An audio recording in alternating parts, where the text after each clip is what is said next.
This is a Crack House Chronicles production.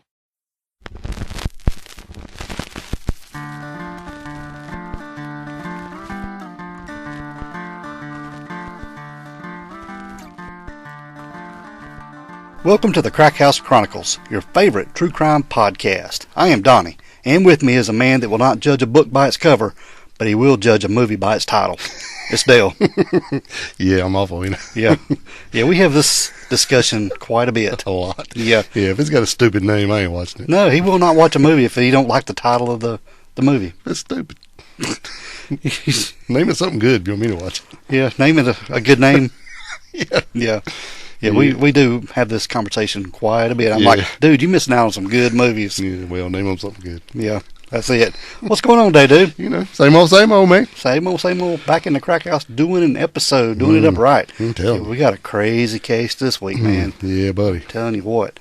But we want to remind everybody, we're getting low on some Apple Podcasts 5 stars. We are. Yeah, the drawer's getting empty. Scraping the bottom. Yeah, so if anybody wants to go over to Apple Podcasts and leave a 5-star rate and review, jump straight to the front of the line. Yeah, you'll be the next one up. That's right. Come on down. And speaking of next one up, we want to appreciate all the new listeners that have jumped in and started listening and sharing the word, and all the old listeners and anybody else who's ever listened.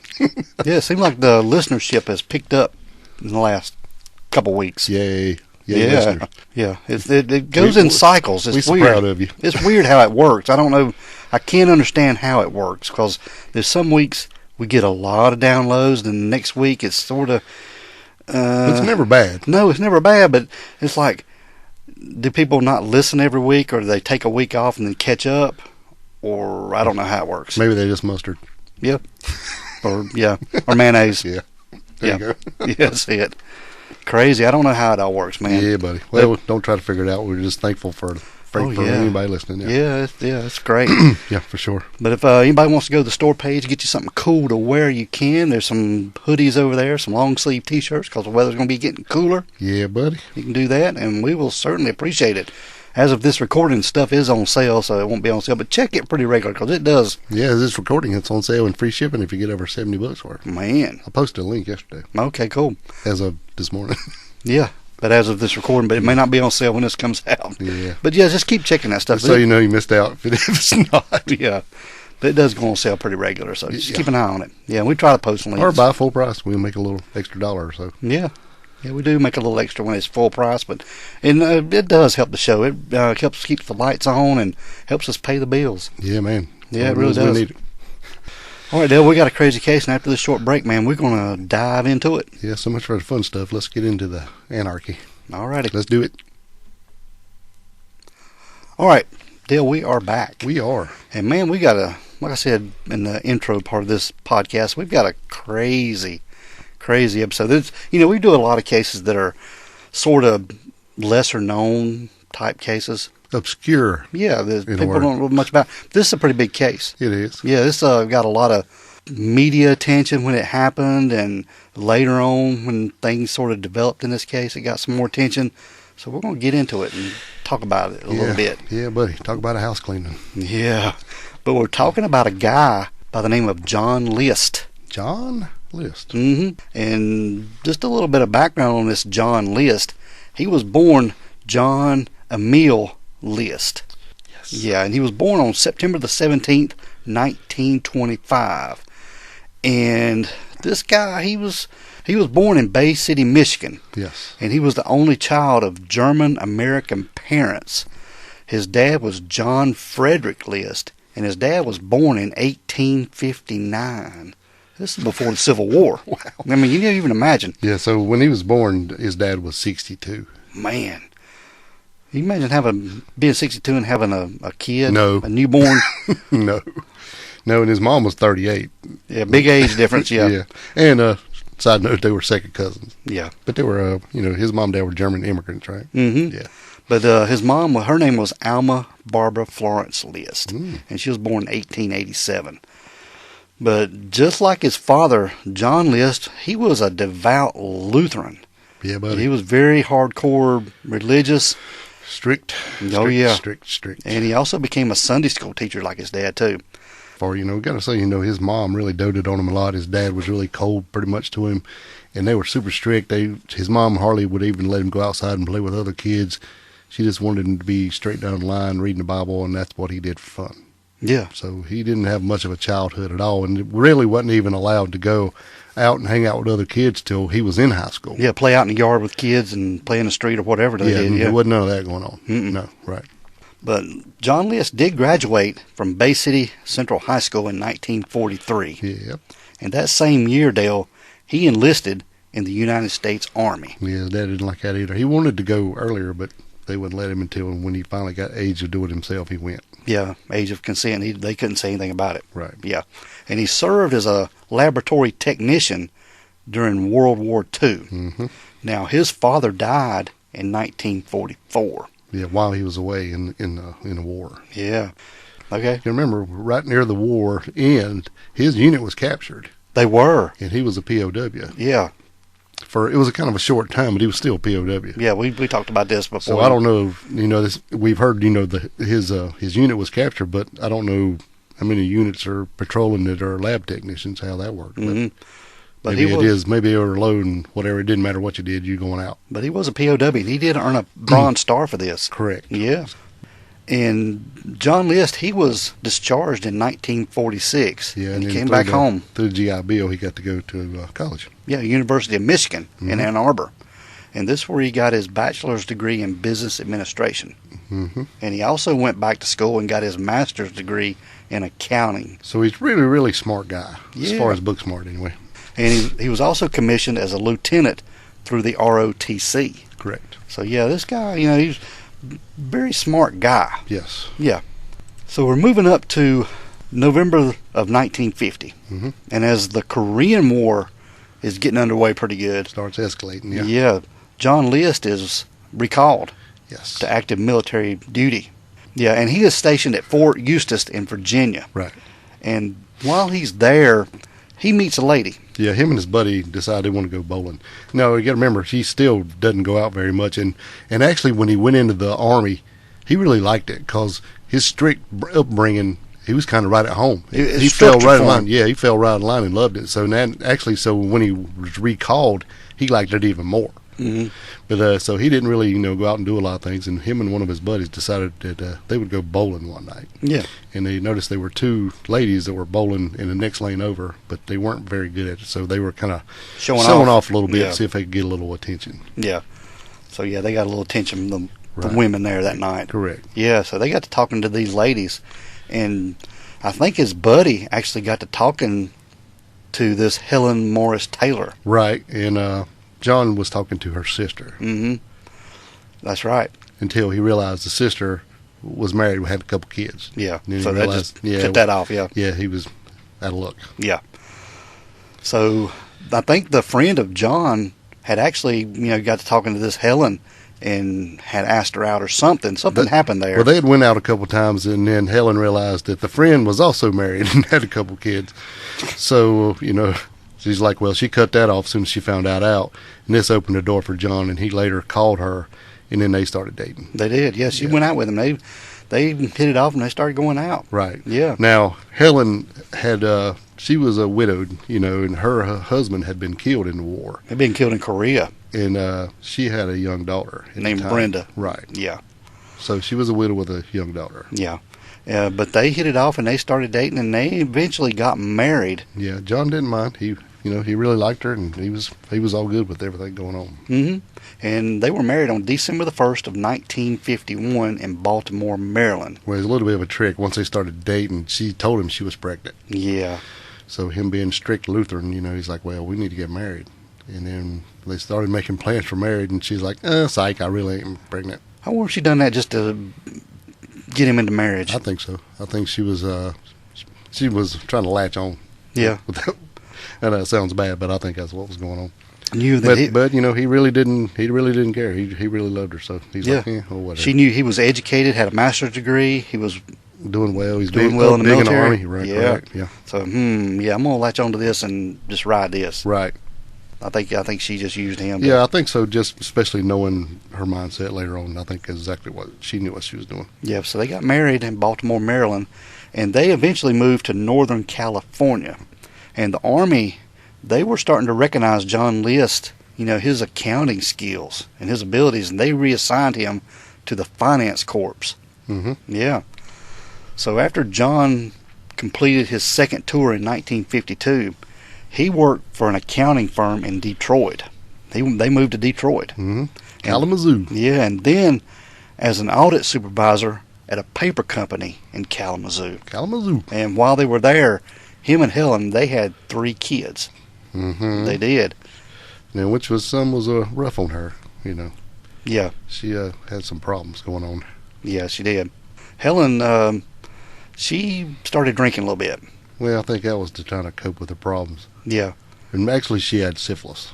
Yeah. But John did not know this. No, it was later and down the road when John found out that she had had syphilis, and she had got this from her ex-husband or dead husband. Yeah, she had went to see him at some point while he was in service, and she was very faithful. But when she came back, she realized what was going on, so she knew where it came from. Yeah, John was not so.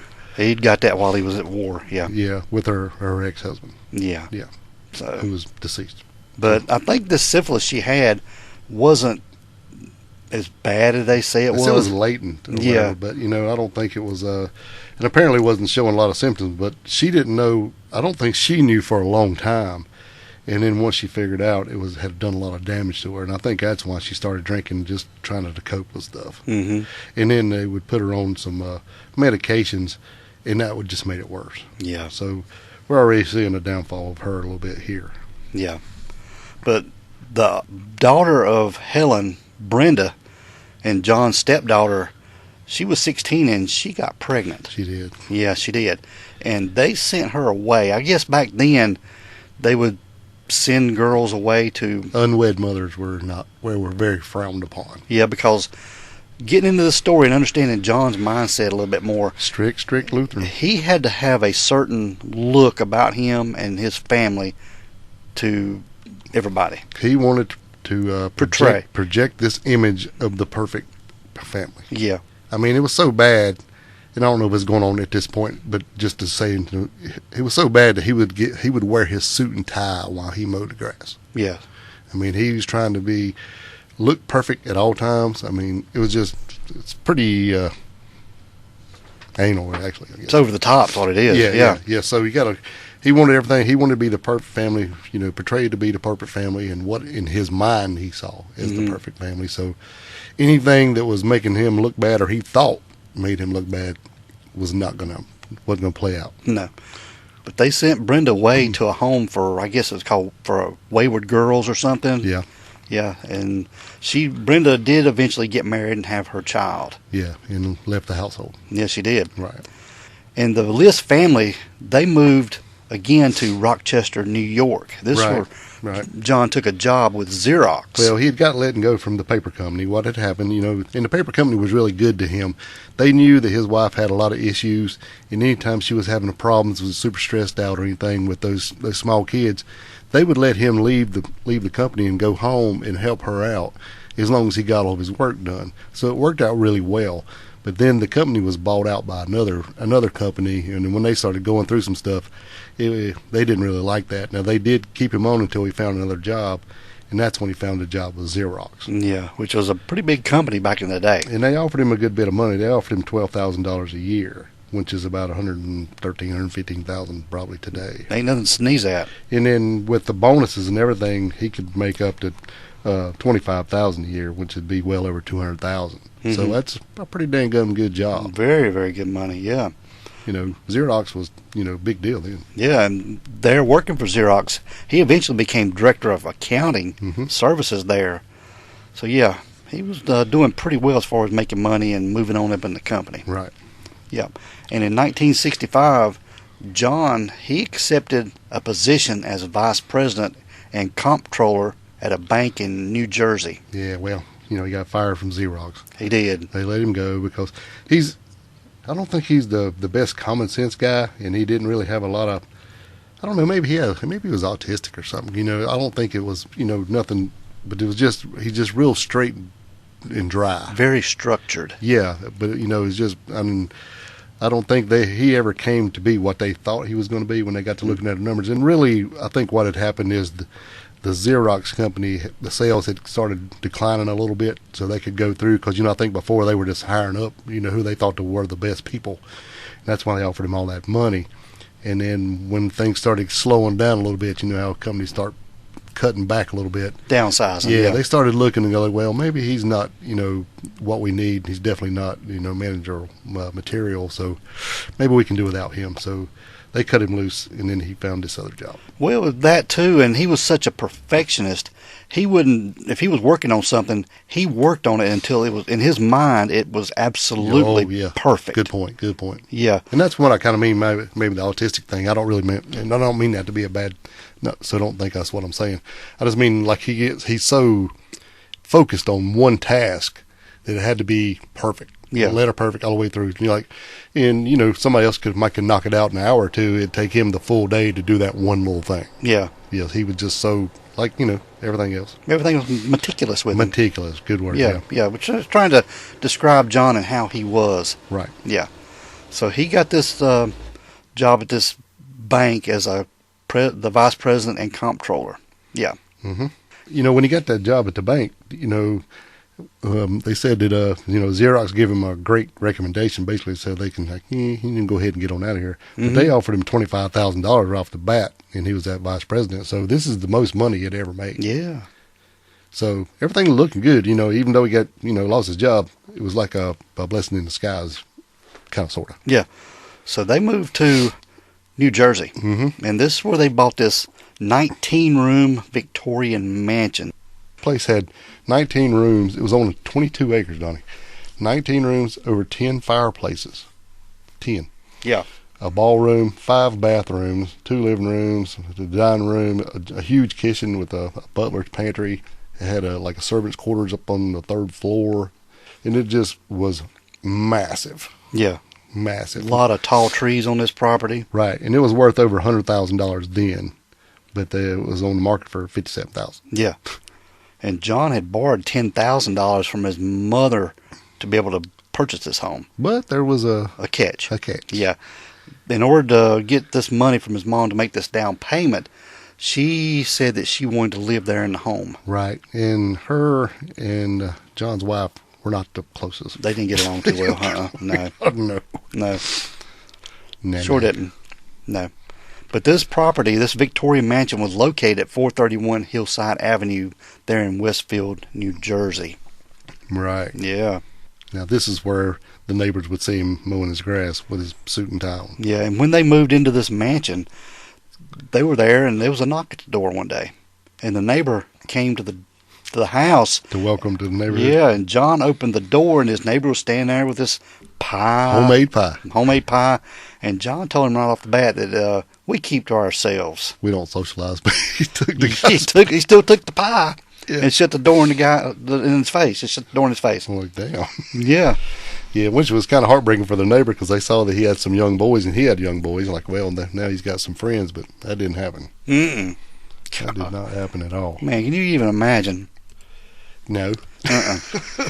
So, John, during this time, he wasn't keeping a job long. He was, a year or two, and then he'd be gone. He'd go to another job. Yeah, not by his choice. No, it wasn't by his choice, but I think he would come in with that resume, which looks sterling. It was just pristine. Oh yeah. And when they got to know him, I'm like, oh, this is not kind of what we needed or not what we wanted. It's just not working out. So the same thing happened here at the bank. Yeah. Yeah. But this thing being him and his perfect image, he could just not let the family know that he didn't have a job. Yeah. And when he got the money from his mother, he also got power of attorney when she moved in. Yeah. So he could get access to her money and everything. Right. Yeah. So, he spun it to her about, I can help you. I can take care of your bills. I can do everything for you. You can come live with us. You don't have to do nothing. You get the whole top 3rd floor. That way you keep the wife and the mother apart if they needed. And then he lost his job at the bank. Yeah. And they actually remodeled some of this home. Mm-hmm. And like you said, he fixed up the 3rd floor for his mother. They made it a whole house up there. Kitchen, bathrooms, living room, bedrooms, everything, just for his mother to live up there on the third floor. This house is massive. It's like Biltmore. Yeah. We'll show some people. We'll put some pictures of this. Yeah, but it's crazy. Yeah. But John, he didn't have a job. No. And he tried to find new employment, but nothing panned out. Nope. So he had a different plan. Yeah, he kept pretending to go to work. He would get up every morning, take a shower, put on his suit and tie, just super pressed. I mean, pristine, spiffy. Yeah. Not a thread on it. Nothing out of play. I mean, just perfect. And he would leave the house and tell his family goodbye, like he was going to work every morning. Go to work. He'd come home when he's supposed to. Yeah, but he wasn't going. No, he would spend his days at the train station. Yeah. Reading the newspaper and just secretly skimming money from his mom's bank accounts.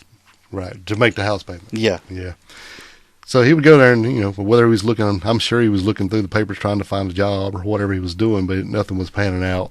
So that's what he would do every day. He would get up, act like he's going to work, go to the train station, be through the paper, eat either lunch in there or outside if it was nice, look through the papers some more, go home, act like he'd been at work all day. People watch, I guess. But, keep in mind, too, about John, he was too good to file for unemployment. Oh, yeah. He didn't want... He didn't want that look of, somebody thinking, oh, why is he filing for unemployment? And somebody talking about him. And, right. It wasn't a perfect life. He lost that. He would lose that portray of not having the perfect family and life. Right. Yeah.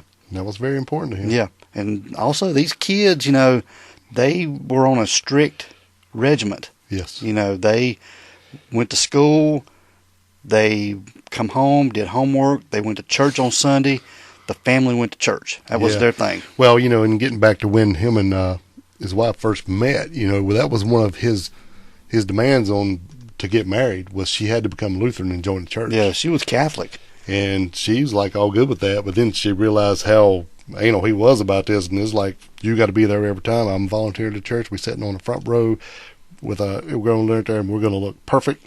And as time went on, when she started having these more problems, she just didn't want to go. She just didn't feel like it. And then when she was young, or when she didn't really feel like it. And then it was just a big chore for her to get up and get all those kids ready to go and everything. And then finally she just, what she really wanted to do was sleep in on Sunday and get up, fix a big breakfast and have family time. Yeah. She didn't really, do that. But for him, that was unacceptable. Mm-hmm. So when she didn't go, he got up and got all them kids ready, and he took them. And he took them himself. Yeah. So he was kind of like, that was not going over well with him either. But he had to keep up that look. And then finally, he said something about the church elders was wanting to come talk to her. And she's like, no, how about you just go in there and take my name off the roll? And that was just killing him because there you go. His perfect is not perfect. Mm-hmm. And think about this too. John not having a job, this was playing into his mind, keeping that perfect appearance and people watching him, how his life is. This was playing on his psyche. Oh, yeah, bad. Yeah. Oh, yeah. Didn't want to apply for unemployment. Refused. Yeah. Didn't want help. And he kept drawing money out of his mother's accounts to pay the mortgage. Yeah, because she had a bunch of money at first. I think it's about $200,000 what she had. Mm-hmm. Yeah. So. And at that time, if you do it in today's money, that's a ton, I bet. Yeah. And keep in mind, too, this house was on 22 acres. Mm-hmm. So he had land. He had a lot. Yeah. But he didn't want to ask for help. He didn't want anything. He wanted to be able to do it on his own. Because in his mind, the way he was raised, it was the man who was supposed to take care of the family, provide, and give them everything they needed. Yes. That was in his mind. Yeah, $200,000 in 1970 is about $1,665,000. Yeah. So that's a ton of money. Oh, yeah. So he wasn't paying the bills, borrowing money, and he ended up taking out an extra mortgage on the house to be able to pay the bills. Right. So he was borrowing to be able to pay his bills. Yeah. Yeah. To keep up with the good looks. Yeah. Yep. And then, it was all about that. On top of that, he ended up taking out a third mortgage on the home to be able to keep up appearances. So the guy, you'd think with 22 acres there, maybe sell off 10 acres of it. That'd be a pretty good chunk of change. Yeah. Yeah. Sell off some acreage. But no, he didn't want. He didn't want anybody to know that he was not still the man. Perfect. Yes. Perfect in his mind. Everything was crisp and neat and just, he had a certain life. But Yeah. yeah. There was even a time that the oldest daughter we were talking about had gotten in trouble. And her and some of her friends were walking around in a park smoking cigarettes, and the cops had caught them. This is the oldest daughter, Patricia, him and Helen's daughter, yeah. And the police had called him, and it was like 2 o'clock in the morning. He showed up to pick her up, pristine. He had gotten up, taken a shower, shaved, put on his full suit, tie, everything, cologne, whatever, to go down there and pick her up. Mm-hmm. And the cops thought that was the weirdest thing, that in the middle of the night, instead of just coming down there and whatever you got, just run down there to pick her Pair up. of jeans and a t-shirt. Yeah, instead of just throwing that on to go get her, he waited all his time to do all that before he went, because he was not going out of the house. Yeah. And I guess back then, too, I mean, she got picked up for walking around smoking cigarettes in the middle of the night. Yeah, I don't know. The police was just different back then. You know, today, it just, it wouldn't be nothing to it. Yeah, I ain't saying, I was just, my point was how he had to be when he got there to pick her up. Mm-hmm. Yeah. Yeah, that's just the way John is, man. Yeah, buddy. That's just his thing. But, all this was playing into his psyche and not being able to pay the bills, not being able to provide. So he got to thinking, what's the best way out of this? Yeah, what's the best thing I can do for my family? Yeah. So with his religious mindset and everything, he devised a plan that he was going to kill his family. Well, he couldn't kill himself. No, but he was going to kill his mother, his wife, and his 3 kids. He was going to kill them so they wouldn't have to suffer and go on welfare or unemployment or anything like that to make them look bad. Yeah, because he thought it out, and he's like, well, because I could just kill myself and be done with it, but then I'm condemned to hell if I do that. Yeah. Can't do that. So my best bet here, he went through all the scenarios of things to do. So he decided, maybe I'll just kill all them and send them to heaven. Yeah. And then maybe I can be redeemed for my actions, and I can see them later. Confess my sins to the Lord when I die, and I can maybe be, reunited. Forgiven. Be a family again. Be a family again. Yeah, that was his mind. Yeah, he didn't want them to have to be on welfare and look bad and do all this. It was just so that's where his brain was. And I think these 2 kids, the older kids, Patricia and John Frederick, they even had part-time jobs. Yeah, they did. Yeah, they were working too, to make some money. I don't know if they were helping out with the family bills or not. Right. But they were working. They had jobs. They were teenagers at the time. Patricia was 16 and John, the second child, he was 13 at the time. So they were working and doing things. So they kind of noticed that his strictness had let up just a little bit. Yeah. Before stuff goes down. He had even let them have a Halloween party, done some stuff, and I also noticed that he had started going to the gun range and doing some shooting. Yeah. But that's probably not far-fetched, being he was a military guy. It's probably not the first time he ever shot a gun. No. Yeah, so he went and bought him a new gun. He did. Went out and started shooting a little bit. So then he had a 22 and a 9mm. He did. So like I say, he was letting up on his strictness a little bit. They're like, wait, maybe Dad's coming around a little bit. Yeah, like at this time they still don't know he don't have a job. I know. And when we're talking about going to the train station, we ain't talking like a couple of weeks. He done this for 6 months. Yeah. 6 months. Consistently. He was going to the train station and stealing Mama's money. Mm-hmm. So when he got down, I think he got down to where he wouldn't have but about 2 more payments left in the bank. Oh man! So and the bank was going to foreclose. And he was facing foreclosure. Yeah. So it was bearing down on him stuff's hard. getting tight. The nuts are tightening. Yeah. So this is when he devised a plan. He was going to kill his family, like we talked about. His wife, his mother, and his 3 kids. He was going to kill them. And he's going to do it for them. Yeah. Mm-hmm. God almighty. So this was on November the 9th of 1971. Mm-hmm. This particular morning, he got up. Got ready to go to work. Yeah, everything. The kids got up, ate their breakfast. They went to school. Mm-hmm. Was just doing their thing. And now he didn't do this just spare the moment. He had all this planned out. Oh, it was planned. Because he had already told the drama teacher that she's probably not going to be at school much because we have to go to North Carolina. My wife's mother's not doing well, so we're going to be going on extended vacation. Yeah. So she won't be here for a while. He stop the mail from coming, because he knew if mail piled up outside, somebody would knew something was going on. The mailman, the milkman. The milk guy came that morning. He told him, don't deliver anymore. We have to go away for a while. So he's taking care of all the little details so nothing looks bad. Don't want nothing to look bad now. Mm-hmm. Keep everything going. But like you mentioned, the drama teacher, Patricia, the oldest daughter, she was in drama. You know, she was really good. Yeah, and she was actually, doing this, and John thought it was just a hobby that she was just into. But when she said that she wanted to be an actress, he thought this was just terrible, selling her soul to the devil. Yeah. Do nothing to her. He just felt his kids were getting further and further away from God. Yeah, and the things that they were doing. Mm-hmm. And that just wasn't going well with him. No, so he had to get them back in line, and that's what he's going to do. Yeah, so this particular morning, he done all this stuff. The kids went off to school that morning on November the 9th, 1971. Yeah, they went off to school. He caught the milkman, told him, don't deliver no more. And he went back in, and his wife was in, Helen, was in the kitchen making her coffee or whatever she was doing. Making some coffee, yeah. And he just walked up behind her and shot her in the head. Shot her in the head. Yeah. Killed her dead right there in the kitchen. And depending on what you read, shot her a couple more times for good measure. Now, I don't know. Yeah, we don't know. For sure. Yeah, but he shot her in the head and killed her. So then he realized, well, that was a lot of noise, so I better run up the 2 flights of stairs up to the 3rd floor. Yeah, so he went up to the 3rd floor and see his mama walked in, and his mom just, sitting there just doing her morning thing, and she asked him, what was that noise? Yeah, he said he didn't know. No, and I told her to go to the window to see if she could tell where it came from. Right. So she got up and walked over to the window. Look out. Yeah.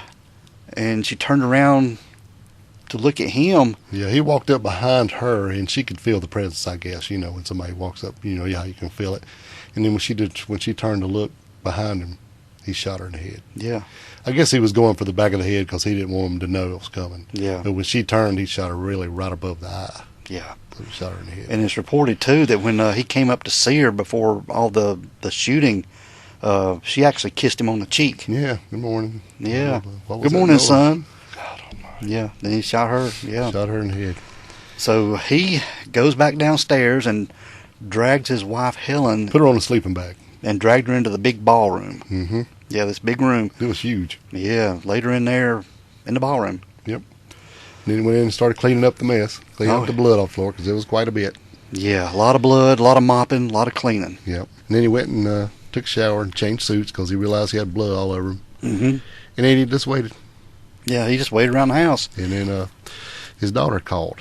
Usually they'd go to work afterwards, but she had called and said she didn't feel well. Yeah. I wonder if he'd come pick her up. So he did go get her. Sure, I'll come pick you up. They went and got her, and when they got back home, he went in the house before her. Yeah, kind of like, I don't know. I wonder if he just jumped out and run in the house. That would be weird, wouldn't it? Yeah, it would be weird. Or maybe he just got out and was acting all stern like he always did while she was getting her stuff together, and he just went in the house, which is still odd to me, but I guess if you're shooting people in the head, just how much odder can you get? Yeah.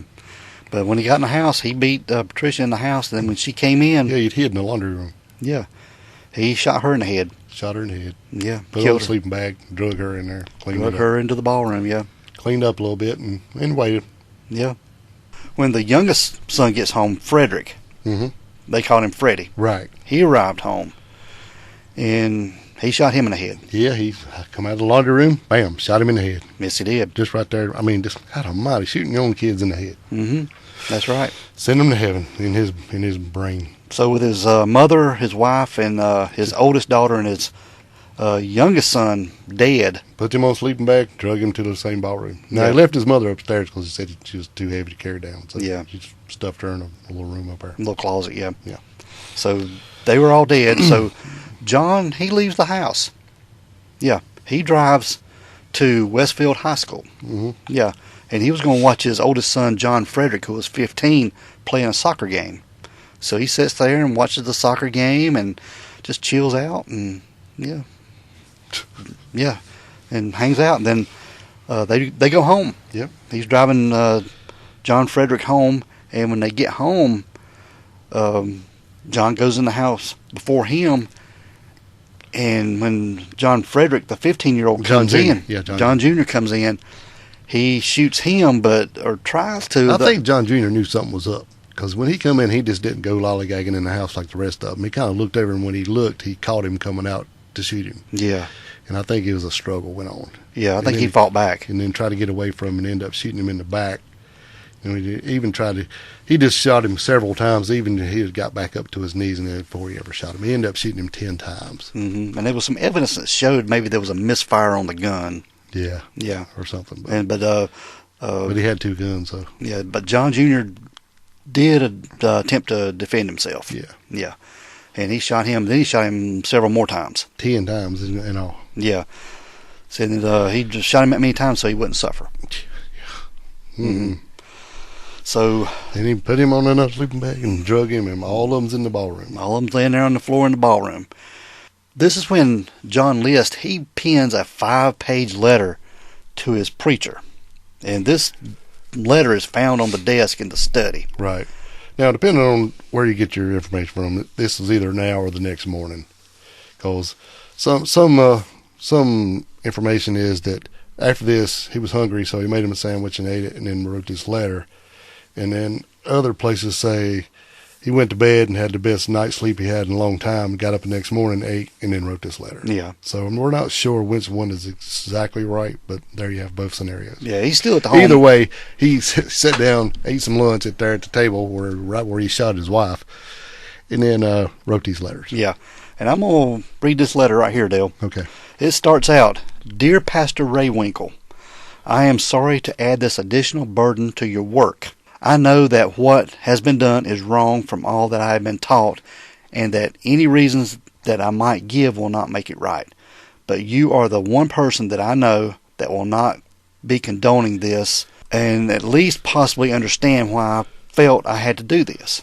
I wasn't earning anywhere near enough to support my family. Everything I tried seemed to fall to pieces. True, we could have gone bankrupt, maybe gone on welfare, but that brings me to my next point. Knowing the type of location that one would have to live in, plus the environment for the children, plus the effort of them knowing they were on welfare, was just more than I thought they could and should endure. I know they were willing to cut back, but this involved more than that. With Pat being so determined to get into acting, I was fearful it might continue to mess with her Christian life. I am sure it wouldn't have helped also with Helen not going to church, and I knew this would harm the children eventually in their attendance. I have continued to hope that she would begin to come to church more soon, but when I mentioned it to her that Mr. Jutz, I guess that's how you pronounce his name, Jutze, wanted to pay her elders a call, she just blew it up and said she wanted her name taken off the church rolls like you mentioned earlier. Right. Again, this would only have an adverse result for the children's continued attendance.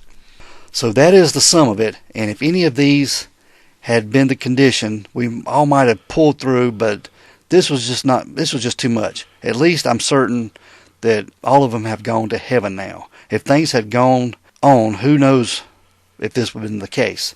Of course, Mother got involved because doing what I did to my family would have been a tremendous shock to her at this age. Therefore, knowing that she is also a Christian, I felt it best that she be relieved of her troubles of this world that would have hit her. After it was all over, I said some prayers for all of them from the hymn book. This is the least I could do. And now for their final arrangements. Helen and the children have all agreed that they would prefer to be cremated. Because let me just back up off of this right here. They said they preferred to be cremated, from this note, because he had asked them before how they wanted to die. Or what they wanted to do after they died. Yeah, what they wanted to do after they were dead. This is when his strictness had let up a little bit, and he started acting real weird and asking them and stuff, and they're like, wait, why are you asking this? Yeah, but getting on with the note, he also tells the preacher in the note, says, please see to it that the cost of the funerals are kept low. For Mother, she has a plot at the Frankenmuth Church Cemetery. Please contact Mr. Herman Schelikus, Route 4, Vassar, Michigan. He's married to a niece of Mother's and knows what arrangements are to be made. She's always wanted Reverend Herman Zander of Bay City to preach her sermon, but he's not well. Also, I'm leaving some letters in your care. Please send them on and add whatever comments you think are appropriate. The relationships are as follows. Mrs. Linda Merver, mother's sister, Mrs. Eva Mever, and Helen's mother, Jean Severt, is Helen's sister. Also, I don't know what will happen to the books and personal things, but to the extent possible, I'd like for them to be distributed as you see fit. Some books might go to the schools or church library. Originally, I had planned this for November 1st, which is All Saints' Day, but travel arrangements were delayed, and I thought it would be an appropriate day for them just to go to heaven. As for me, please let me be dropped from the congregation rolls. Well, ain't that just... Yeah. Worried about his book. Yeah. I don't doubt that he, talking about God, is able to help us, but apparently he saw fit to answer my prayers the way I hoped they would be answered. This makes me think perhaps this is what's best as far as the children's souls are concerned. I know that many will only look at it, with the additional years they could have lived, but finally they were no longer Christians that would be gained. Also, I'm sure many will say, how could anyone do such a horrible thing? My only answer is, it isn't easy, and I only done this after much thought. Yeah. He also says, Pastor, Mrs. Morris may possibly be reached at 802 Pleasant Hill Drive in Elkin, home of her sister. One other thing, it may seem cowardly to have always shot from behind, but I didn't want any of them to know at the last second that I had to do this to them. John got hurt more because he seemed to struggle longer. The rest were immediately out of pain. John didn't consciously feel anything either. Please remember me in your prayers. I will need them wherever or whatever the government does its duty as it sees fit. I'm only concerned with making my peace with God, and as of this, I am sure because of Christ being with me. Oh, and P.S. Mother is in the hallway in the attic, 3rd floor. She was too heavy to move. John. God almighty. Yeah. What about my books, though? Yeah, he's worried about his stuff. Yeah. So, yeah. That's heavy, man. Yeah. I mean, and he also left a couple other letters for other folks, but we don't know what they are. Yeah, he wrote some letters to some school people. Five or six different letters, right? Yeah, and he mailed them off. So, yeah, it's pretty crazy, man. Very.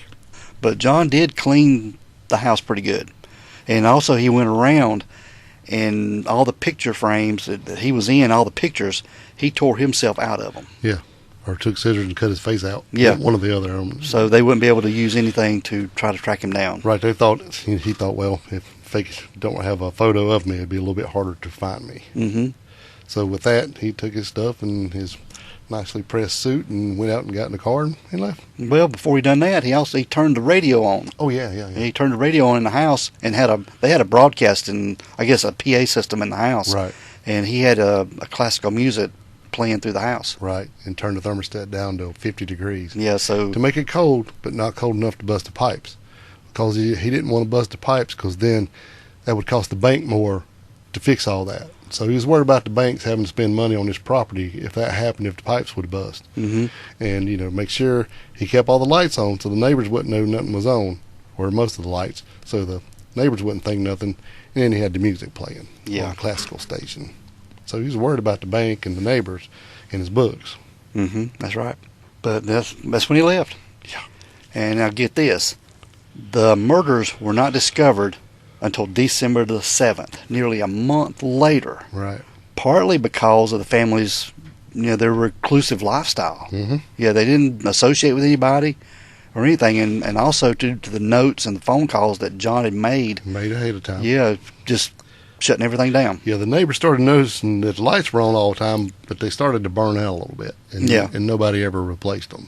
That's right. So, weird. And then I think the drama teacher really started going, something is up. And he talked to one of the other drama teachers, and they're like, maybe we should just go by there and check it out. And there was a couple times that the neighbors seen this white car pull up in the driveway, but they didn't know him, and then whatever. But it ended up being the drama teachers and them coming over to pull in the driveway. They didn't go and check on him, but they would just come by and see if they saw anybody there. And eventually, the neighbors and them figured out something was going on, and they wanted somebody to come check it out. Yeah, and he left all the lights on in the house, but they were in the ballroom, and he didn't turn the lights on in there. Well, so nobody could see in there. Couldn't see that, right? Yeah, he thought it out pretty good. Yeah, even though it had a really cool skylight in there. Yeah. So one of the drama teachers, they finally called the police to do a welfare check. Mm-hmm. Yeah, they came out, and the neighbors were sort of looking out, trying to figure out what was going on, and And then they walked over when they were there. yeah, and the officers entered through an unlocked window Right. leading to the basement, and they were going through the house, and this is when they discovered the bodies there in the ballroom. God, that'd be awful. They've been in there for a month, and just really creepy music's playing over the PA system through the whole house. Yeah. And you're just walking around not thinking anything, and then you find all these people pulled into this one room and arranged the way you wanted it. hmm But the Westfield, New Jersey Police Department, they didn't have a lot of violent crime around there. This is a very low crime rate area. Well, And there wasn't anything of violent crime reported since 1963. But this received national attention as a site of one of the most notorious felonies in New Jersey history. yeah, 5 people killed. Yeah, since the kidnapping of the Charles Lindbergh baby. Yeah. But John was gone. Yes, he was. Yeah, he was gone. And there was a nationwide manhunt that was launched, and police investigated hundreds of leads without any success at all. They didn't know where he was. I mean, he had a month head start, Yeah. And all reliable photographs of John List had been destroyed. Right. And the family car, it was a green 1963 Impala sedan. They found it parked at the JFK airport in New York City. Right. But police found no evidence that John List had boarded a flight. Yeah, now after he went to John F. Kennedy and dropped off his car, he took a bus and went back into the city. And from there, he took a train to Denver. So I'm assuming he probably took a bus back to that train station where he was always hanging out for 6 months. Probably. He probably, that's probably where he got the idea to do this. And he took a train and went to Denver. And then once he got to Denver, he went into the Social Security office and applied for a new Social Security card Yes, he did. under the name of Robert Peter Clark, which coincidentally was a guy that he actually went to school with when he was very young. A college classmate. Yeah. Yeah. Yeah, that's correct.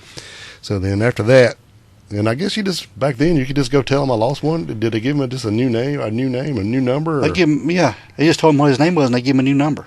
There was no check on anything back then. Which I know there was no computer system or nothing, so no way to do it. But I guess that's the only thing you could do. Yeah. Just here's a new one, a new number, get going. So he left there and went and got a job as a short order cook in a hotel and started his new life. He did, yeah.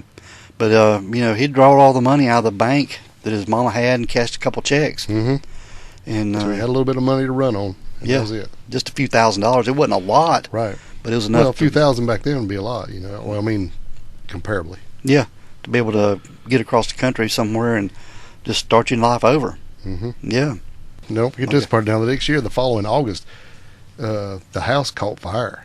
Yeah. And they really thought it was arson, maybe somebody just because of what happened in that place. And then it was at this time that they discovered that stained glass ceiling in that ballroom was actually a signed Tiffany glass, Louis Comfort Tiffany, Yeah. making it was over $100,000, which would have been enough to solve all his problems. If he'd have known what he had, could have sold that glass out of that thing and would have paid for everything. Yeah. And that, and maybe selling off some of the property, the land. Yeah, so there was He'd a way. have, yeah. He'd been able to pay off the house and, yeah, took care of everything. Yeah, it's crazy. But I don't think his mindset, the way his thinking was that, No, definitely not. no. But it had been reported, too, before all the murders, they were, I think, selling some things out of the home, furniture and stuff. You think? Now, I think they were. They were selling some sofas and tables and chairs out of the house. So I wonder how he explained that. Why we selling this stuff? I don't know. If he didn't want them to know he didn't have no money. So I don't know. But yeah, there was he was selling some stuff, but I don't know if it was just here and there kind of things to try to maybe get a little bit all along the way or something. But yeah. But John List, he's living in Denver, Colorado under assumed name of Robert Clark. Right. Yeah. Now, seeing here that it said actually when he took that train, he left from New Jersey and went to Michigan, and from there on out to Denver. Yes, that's right. Side note. Yeah. That's when he took up after the fry cook job, he found another job, accounting, imagine that, under the name of Bob Clark, which is just, Robert Peter, Bob Clark. Mm-hmm. Crazy. Yeah. But just a little side note on this, in 1972, John List, he's on the run. They're looking for him. He was proposed as a suspect in the D.B. Cooper air piracy case because of the timing of his disappearance, Right. which was 2 weeks prior to the airline hijacking. and multiple matches to the hijacker's description, and the reasoning that the fugitive accused of the mass murder had nothing to lose. Well, I guess they do kind of look alike in the drawings that you've seen of D.B. Cooper. Yeah, but he was considered a suspect in this for a while. Okay. Yeah. So John, he's out there in Denver, Colorado, living his life. Yeah, and eventually he starts getting back out into society. He joins a Lutheran church and different organizations and working for the church and doing things. And he meets a lady there, and her name is Dolores Miller. Correct. And they hit it off pretty good, and they were married in 1985. Yeah, they say she was pretty like a meek lady. I guess he's probably looking for somebody submissive. He can just tell what to do. Oh yeah, it wasn't like his first wife Dolores. No, we didn't say earlier. They would get into it, and she would always bring up the fact that she thought her first husband was much better than him, and she would smash his ego pretty good. Oh yeah, yeah. Anytime we would get into it, she'd always say, "I just missed my first husband." Yeah, she'd kick old John List in the balls, wouldn't she? Yeah, bring him down a notch. Right. Yeah, but this lady here, Dolores, yeah, she was sort of submissive to John. Yeah, she just But in February of 1988, they moved into a house in the Brand Mill neighborhood of Midlothian, Virginia. Midlothian. And this is where John's still using his name, Bob Clark. Right. And he resumed work as an accountant at a small accounting firm, the Madrea Joyner Kirkham Woody firm. So in May of 1989, this is 17 years, 6 months, and 23 days. So you think he feels like he's just got away with it? I mean, it's been almost 18 years. Yeah. But in the background, we know the FBI, they still rolling. They still working on this, man. They ain't stopped. I mean, God dang, this is 5 people shot to death in the house. They're not going to give up on it. Yeah. So there's a little Fox television program called America's Most Wanted. Right. That was airing back then. And it was during its first year on the air. And there was a segment featured an age-progressed clay bust. I remember this, man. Yeah, I remember this episode. And this clay bust was sculpted by forensic artist Frank Bender. Brilliant, man. Brilliant, Yeah, he was, great work. And this bust, it turned out a bare close resemblance to John List's actual appearance. Now you got to remember all he had to go on here. Now this guy, he had kind of become famous for doing this, where he would find maybe they would find a skull of someone and they were trying to identify him, and he would know by the points on the skull how deep to put it. He used clay, and he would sculpt a new face or whatever on the actual skull, or a mold of the skull. And then they were able to find and identify several people who were either missing or had been killed by that. Yeah. So they knew he was brilliant. So they went to him, but all he had here was a photo of a young John List, or younger, because everything else was destroyed.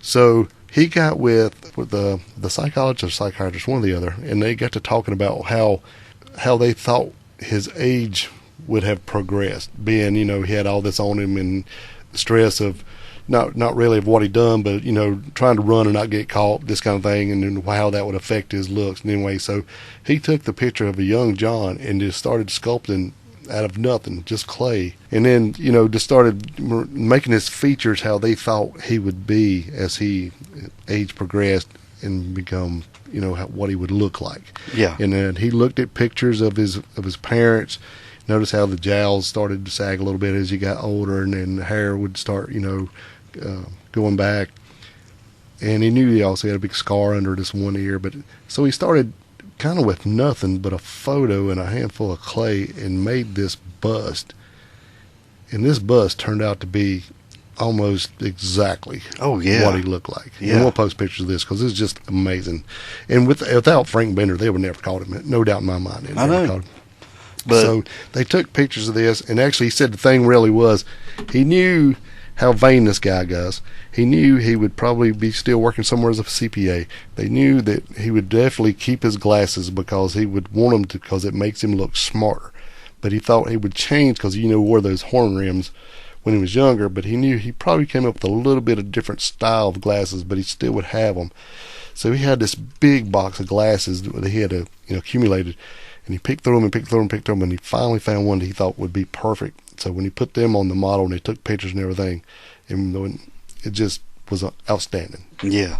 So the story on America's Most Wanted, it aired on May 21st, 1989, with an audience of 22 million, and they saw Frank Bender's sculpture. Yes. And Dale, the tips started coming in. Yes. And there was one came in from a woman in Richmond, Virginia, who thought her next-door neighbor, Robert Clark, bore a striking resemblance to this bust. Yeah, and then, also, we found out later, there was 2 more people was watching that show that night, too. Yeah. Just right next door, while John List, Robert Clark, was sitting there sweating like a horse, realizing they were watching this, but his wife never caught on. No, she didn't. She didn't even think it looked like him. No. Mm-mm. There was another tip come in from, I think, Louisiana, and the woman actually called on her husband.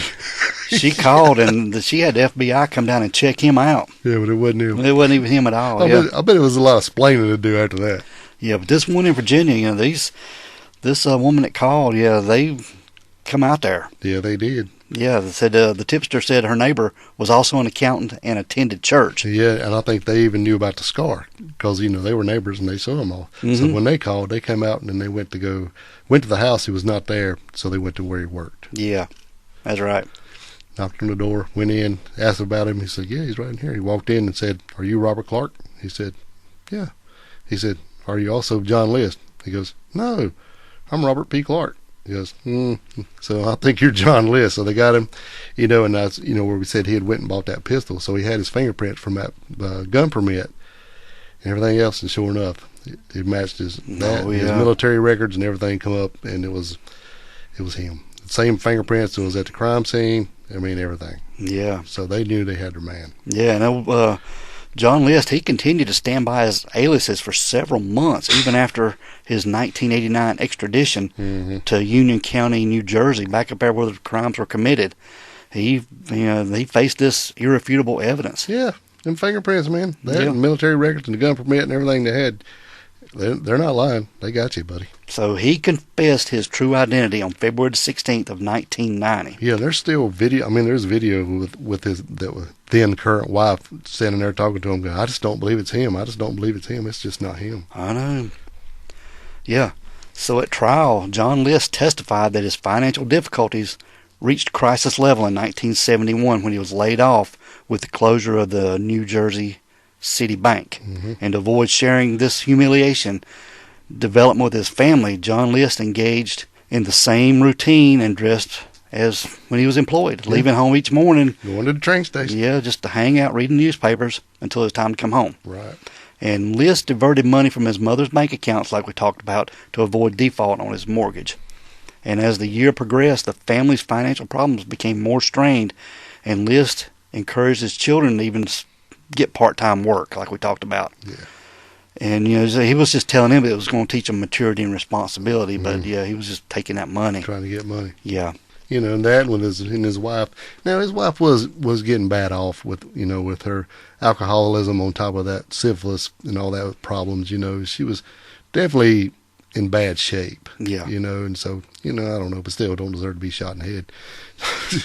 So all these things he just kept stacking up to kind of make it in his head to be okay to do what he did. I know. But there was a court-appointed psychiatrist testified that John List suffered from a obsessive-compulsive personality disorder, and that he only saw 2 solutions to his situation: accept welfare or kill his family and send their souls to heaven. And welfare was an unacceptable option. He reasoned because it would expose him and his family to ridicule and violate his authoritarian father teachings regarding the care and protection of family members. Yeah, so it was just, So on April the 12th, 1990, John List was convicted of 5 counts of first-degree murder, and at his sentencing hearing, he denied direct responsibility for his actions. He said, "I feel that because of my mental state at the time, I was unaccountable for what had happened, and I asked all affected by this for their forgiveness and understanding and prayers." And the judge, he was unpersuaded. Really? And John List is without remorse and without honor, the judge said. And after 18 years, 5 months, and 22 days, it is now time for the voices of Helen, Alma, Patricia, Frederick, and John Jr. to rise from the grave.